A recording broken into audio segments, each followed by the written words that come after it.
Hi guys, j'espère que vous allez bien. Alors, Lyon, je suis venue pour vous parler un petit peu de ce qui se passe avec les étudiants en médecine en Algérie. Comme vous êtes en train de voir, enfin, depuis 2 semaines, je dirais plus, que les étudiants en médecine en Algérie sont en grève. Mais sur quoi est fondée cette grève? Quelles sont leurs revendications et qu'est-ce qu'ils cherchent? Donc déjà pour commencer, on sait très bien que les études en médecine, ce sont des études dures, difficiles, pénibles et longues. 7 ans, 7 longues années d'études pour être médecin généraliste. Après ça, vous avez 4 à 5 ans de spécialité, bien sûr 2 ans de service civil. Et pour au final, vous pourriez soit rester dans l'État, soit suivre une carrière hospitalière universitaire, soit vous installer dans le libéral, soit partir en privé, soit partir à l'étranger. Enfin, comme on le sait. Imaginez-vous que pendant 7 longues années pour un médecin généraliste et 12 longues années pour un médecin spécialiste, tu passes toute la majeure partie de ton temps à étudier entre les cahiers. Tu vas négliger ta vie sociale, tu vas négliger tout ce qui est côté travail, côté famille, enfin tout ça. Je ne vais pas le dire qu'on le met de côté, mais il faut s'avouer qu'on ne l'a pas comme les autres spécialités. Et à la fin, vous allez vous retrouver sans poste de généraliste, parce qu'il n'y a pas, sans possibilité de suivre la spécialité parce que les postes d'accès à la spécialité sont très très limités et sans possibilité de partir à l'étranger parce que tu n'as plus l'authentification et l'accréditation. Donc ça c'est un petit aperçu, allez on va aller voir plus en détail. Donc pour commencer, quelles sont les revendications des étudiants en médecine? Donc en premier lieu, c'est le nombre croissant d'étudiants admis en première année, alors que les facultés ne sont pas en mesure de recevoir un temps d'étudiants. Donc de 1, sur le côté formation, elle sera... Déjà, la formation actuellement, elle n'est pas excellente sur tous les plans. Alors là, avec un nombre d'étudiants qui est au-dessus de la capacité des facultés. Par exemple, pour notre faculté TESI, on dit que le nombre maximum qu'elle peut accueillir, c'est 200 étudiants. Alors que là, elle reçoit presque 800 étudiants en première année. Donc après, ces étudiants-là, bien sûr, une fois acceptés, sont en première année, deuxième année, d'accord, ça pose pas de problème. À part que dans l'amphi, ils seront un peu moins à l'aise, ils sont très très nombreux, donc moins de place, ils vont pas bien pêcher. À partir de la troisième année, il faut faire un stage. Le stage, il se fait où? Dans un CHU qui ne peut pas recevoir tant d'étudiants. Donc actuellement déjà avec les promotions de 300-400 étudiants, ils se retrouvent au lieu de faire les stages chaque jour, ils le font 1 à 2 fois par semaine parce qu'ils doivent les diviser en sous-groupes. Et même le sous-groupe, c'est des sous-groupes de 20 pour un petit service qui a à peine 10 malades. Donc là, on peut dire que pour chaque patient, vous avez 2 à 3 médecins. Quand sur côté confort, côté formation, c'est pas une très bonne chose. Déjà, les étudiants ne vont pas être à l'aise et les enseignants non plus. Sur les deux côtés, c'est perdant-perdant. En parallèle avec le nombre croissant d'étudiants admis en première année, les postes pour les généralistes et pour accéder à la spécialité sont en diminution parce que c'est saturé. On dit que oui, on est en pénurie de médecins, mais apparemment, là où tu pars, c'est saturé. Pour s'installer en privé, ça commence à se saturer. À l'État, c'est déjà saturé.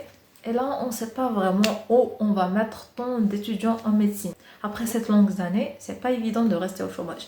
Enfin, je sais, vous allez me dire que même toutes les spécialités sont au chômage, mais je vous dirais quand même ce que l'être humain a de plus précieux, c'est sa santé.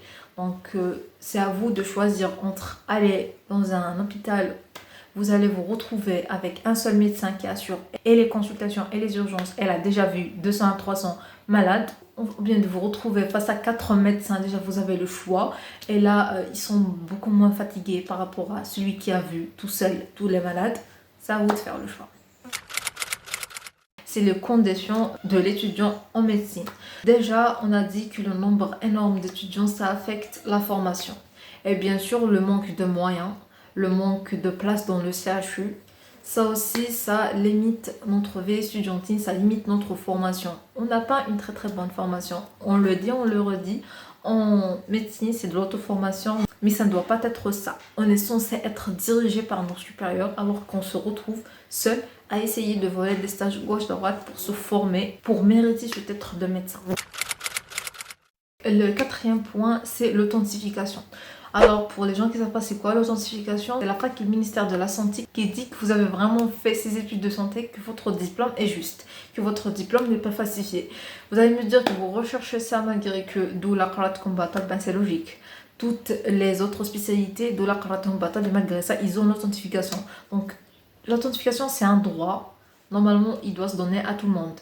Parce que oui, ça veut dire que j'ai fait mes études dans telle ou telle université, dans tel ou tel pays, c'est logique. J'ai fait mes études, du coup, j'aurai droit à mon authentification. Je sais pas comment vous êtes en train de dire que vous voulez partir après de la Qur'an Bata.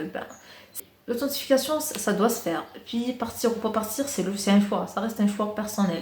Et puis pour dire ne pas partir, c'est pas en bloquant l'authentification qu'on dit que vous devez pas partir, mais plutôt en changeant le déroulement de la chose, en changeant les moyens, en donnant les moyens qu'il faut. Pourquoi est-ce que le médecin algérien quitte son pays? Il n'y a personne qui veut quitter son pays, il n'y a personne qui veut quitter sa famille. Ça reste quand même un cordon ombilical qu'on a noué, qu'elle reste toujours là. Là, c'est un médecin après 7 ou 12 longues années d'études et se retrouve sans moyens à gérer tout seul. Quand même, vous allez le pardonner parce qu'il veut quitter. Le cinquième point, c'est l'accréditation de la part de la Fédération internationale de l'éducation médicale. C'est une organisation, c'est une fédération qui est internationale, qui dit que la faculté dont vous avez fait vos études de médecine, elle est, selon certains critères, accréditée. Donc, vous pourriez partir faire des formations, vous pourriez partir continuer vos études ailleurs. Donc, avant 2025, toutes les facultés de médecine en Algérie ils étaient accréditées. Mais à partir de 2025, on va perdre cette accréditation. Alors que beaucoup de nos voisins, comme le Maroc, la Tunisie, la Palestine et tout, ont déjà cette accréditation ou sont en voie de demander cette accréditation. Je pense que c'est un truc qui est quand même assez, je sais pas. J'espère que ça va changer parce que si on perd cette accréditation, je pense qu'on ne pourra plus exercer la médecine ailleurs. Je suis sûre qu'elle concerne les États-Unis et le Canada, mais pour les autres pays, je ne suis pas encore sûre. Mais je pense que logiquement, elle va les concerner aussi. Donc, ce qui nous ramène à notre dernier point, c'est les postes. Le nombre de postes pour le résident, pour les gens qui ne savent pas c'est quoi le résident, c'est le concours d'accès à la spécialité, donc c'est les postes qui s'ouvrent pour accéder à la spécialité, et le nombre de postes de généralistes. D'un côté, vous nous dire pourquoi vous voulez partir, le pays a besoin de vous, et d'un autre côté, on se retrouve au chômage parce que les postes qui s'ouvrent pour la spécialité et pour la médecine générale sont très très très limités. Donc sur ce plan-là, on ne se comprend pas très bien. Donc espérons que ça va changer. Donc en gros, c'est ça les demandes d'étudiants en médecine, c'est ça les problèmes qui sont soulevés par cette grève. Espérons qu'elle va aboutir quelque part. Bye bye.